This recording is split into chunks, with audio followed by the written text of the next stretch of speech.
Hello everyone, and welcome to my shop and welcome to my YouTube channel. If you're one of my 33 subscribers, I'm glad to see that you're back. I've been running around on YouTube for several years now, mostly doing repair videos for Toyota Land Cruiser clusters. So I got into it when I bought my first Land Cruiser, this Land Cruiser actually. I fixed my cluster, and then a friend said, hey, I need to get my cluster fixed. And I said, I think I know how to do that. And it just kind of turned into a bit of a business that has gone on for several years. There's not much business anymore with that, mostly because I think people are buying the Chinese knockoffs that you can get for, $60-70 on eBay. But occasionally, somebody needs just an odometer fixed or something like that. So I still do a little bit of work there. But these videos are not about that. Hopefully over the next several videos here, we're going to put this Land Cruiser back together. I bought this Land Cruiser in 2016 and drove it a couple hundred miles and promptly took it apart to do a nut and bolt restoration and, get a $20,000 paint job, etc., etc. But 10 years later, 9 years later, it just still sits here in my basement shop. And so hopefully over the next little bit here, we're going to get this thing put together. Mission number one right now is to just see if we can get it running, just see if we can get the engine turning over, get fuel to it, get it running, get all the bits and pieces on it so that it's running. So we'll do a quick walk around here. The one thing that you got to do though is you have to name your Land Cruiser, or you have to name your truck if you're going to do a YouTube video. So I kind of like Freeborn 40. My wife doesn't necessarily like that, but I think the two F's and it kind of rolls off the tongue. So we're going to start there and see if that sticks, or if maybe somebody else has a better idea. So anyways, I hope you'll join me, and let's take a look at the Land Cruiser.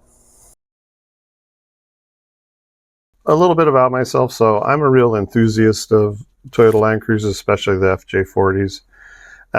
I've studied them, read about them. There's no bit of trivia too obscure for me to really find interesting about them. And they're fun to drive, and they look really cool going down the road. And I've always really liked them since I was a kid. So this is certainly a hobby for me.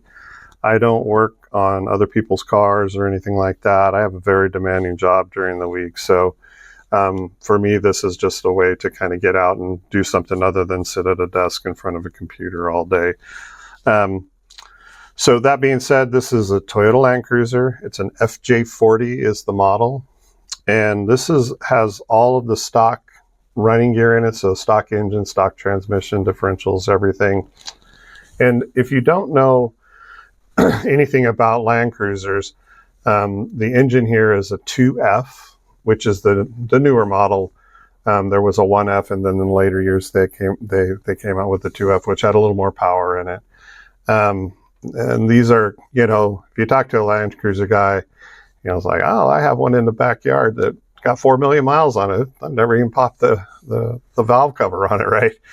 You definitely hear some whoppers running around on the durability of them. But like I said, I'm a kind of a crazy Land Cruiser person myself, so I love all those stories, and I just find the whole kind of Land Cruiser history very, very, very interesting. So it's supposed to be a copy of a GM motor of some sort, and a couple of the parts are actually interchangeable, so it kind of leads me to believe that maybe Toyota got a little bit of a head start on this engine by looking at a competitor 6-cylinder. The good things about this Land Cruiser is that the frame is in really good shape. So if I kind of just go down there, most all of the frame looks like this. Like this is like some of the worst pitting that you'll see, but most of it is in really good shape and really straight. It's never been hit by anything. The other thing too, again, the motor's pretty good shape, good runner. The bad thing about this Land Cruiser is there's really a few things. So I'm sure it sat outside without a roof on it for at least probably 15 or 20 years, because the entire floor was almost gone. Where it was paper thin, like it was really bad, and it leaked into some of the mounts. There's a main mount bar that cuts across right here from side to side was completely shot. Now I got a really great deal on the Land Cruiser, but if I could go back in time and give myself some advice, it would be, don't buy that Land Cruiser. Buy the most Land Cruiser you can possibly afford that's in the best shape, at least from a frame and body perspective, that you can afford. Motor stuff is a lot easier to fix than some of these, especially on these late model 79 and up. These things are super complex. I mean, look at all the curves in here, and it goes over to the other side, and it's just as complicated over there, and the mount underneath is super complicated. So this really slowed me down, because it's just no fun to work on something day after day after day and just don't see any progress, right? But over the years, we finally got it kind of squared away, and it's pretty safe, and it looks pretty stock. Now, it's not perfect, but it looks pretty good. For any of you kind of Land Cruiser enthusiasts out there, this is a CI Troa front floor, and I think it was one of the first ones that they ever made, and it is terrible. I had to cut it up and put it back together multiple different times in multiple different ways to get it to fit. From side to side, it was like over an inch too narrow, so I had to cut both sides and lengthen it. I think they've gotten better over the years. I've gotten a few parts for my other Land Cruiser from them, and they were much better. So I don't know if that experience is really indicative of how they produce parts today. But CI Tro in the front, and in the back, it's covered up with all parts. But this is a Land Cruiser Heaven floor, and I don't know if they're still in business. They might be. But very nice floor, perfectly shaped. And I was able to, the one thing I did do is I did cut the tank mounts off the old Land Cruiser bed.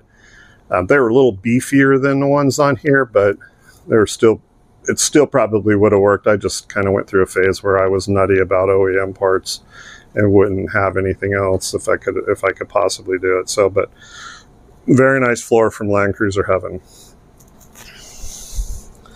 Stepping back here, I know somebody's going to say, those aren't OEM rims. All the Land Cruiser purists, I know they're not the right rims.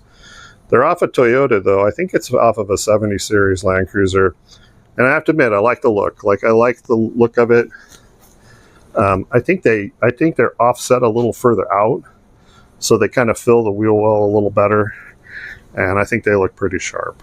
So I have a set of Steelies there that can be used if I change my mind, but like I said, so far I kind of like the look. Coming around to the back here, I'll give you a nice wide shot of the back there. This does have ambulance doors on it, so we'll be putting those on at some point. Hopefully we'll make it that far. The Toyotas are famous for rotting out here in these corners. If you look underneath there's actually like a collection area for any moisture that gets flung up by the tires, and that moisture just sits there in like a little puddle until it either dries out or rusts a hole in it and then pours out, and that's what had happened here. So all of this area here was completely shot. So I just cut it all out. These are real steel corners here. They're out of business. But I'm pretty sure they're out of business. I should say they're out of business, but I think they're out of business. I haven't been able to find them a couple times. I was looking for them for some other parts. But there's a lot of Cool Cruisers has a really nice set of this, and there's some other places out there too. The rear sill was replaced, and again, for anybody who doesn't know about Land Cruisers, this is where the back mounts here. The sill I had was paper thin and not safe at all. So I took that out and we replaced that. I did most of this work myself, in that what I did was I cut all the old metal out, took the old sill out, and I tacked everything together, especially where the structure's at. Like where this is welded to the sill that goes around the corner here. I just tacked it in there and then took it to a welder, the first welder that I used, and he tacked everything, or he actually kind of welded everything in solid, and then I brought it back and I was able to bolt it down to the frame, and then I was able to just run and weld the patches in, and that was really great because it was a little cheaper, and also kind of let me be involved in the experience as much as I wanted, as I could, and still leaving the stuff that really matters to the pros. So those all came out really well. If I come around here, now I had another welder who was not so good. He's a good welder, but he didn't know how to weld sheet metal, and that's why you see a lot of patches here. He tried to fix a few things and put so much heat into these panels that they almost just kind of just sagged off of the truck. They were so wavy and so distorted that I never would have been able to get them body worked correctly. So it was just in the end easier to just cut them out and just redo them. So, and I know you'll notice they're just kind of tacked in. They're all in the right place and they're all correct. It's just not very much fun to sit there and do spot weld or whatever you call those, what kind of welds all day long. So I always find something else to do other than that. So, but one of these days we'll get that all kind of tightened up and welded up. You come over here, you can see this. It's kind of hard to tell, but boy, it's just, when you run your hand over it, there's just bumps everywhere. And I would probably pay, hundreds of dollars to get somebody to kind of beat that all flat. So not too sure what I'm going to do there, but we'll see. We'll figure something out. Kind of last thing here is as I said before, this is the first year that they put the tank underneath the Land Cruiser. Before that, like the gas tank for the truck was underneath the driver's seat in the cab. Like the tank lift, you had to take the seat out and then you take the tank out. So anytime you had a passenger, you had to really kind of determine if you could live without that person, because if you had a bad accident, they might be on fire. So this was the first year in 1979 when they put the tank under the truck. So at least you had a fighting chance if the gas tank got hit. We'll kind of move around here to the engine. Again, this is the original 6, and it actually is original. It matches the numbers on the frame, and there was 80,000 miles on the odometer, and I kind of think that's probably about right. I don't think it's too much more than that. I don't think it was 180 for sure. It ran pretty strong. It had compression numbers in the mid 140s, something like that. And I didn't even do it right. I didn't have all the plugs out, and I wasn't doing it exactly the way that they wanted to. I was kind of going plug by plug. So it was a pretty good runner. I've got the old, what is a famous YouTuber calls it, the old Craigslist rebuild. So again, I didn't get the engine torn apart. I didn't want to spend, another multiples of thousands of dollars and who knows how long to get it rebuilt. So we're just going to run it the way it is. And if we run into issues with it, we'll kind of deal with it then. So there you go. We'll get a kind of a wide shot here. Well, there you have it. So this is the 1979 FJ40, the Freeborn 40. And over the course of the next several videos, kind of mission number 1 is to get all the bits and pieces on the engine that we need, and get all of the wiring done, all of the parts that we need to actually try to start it. So that's goal number 1. I think if I could do that, that would be quite a feat. It's been 9 years, but hopefully we'll get her running before we get to 10 years on this restoration. So I hope you come along with me, and hope you come back, and thanks for watching.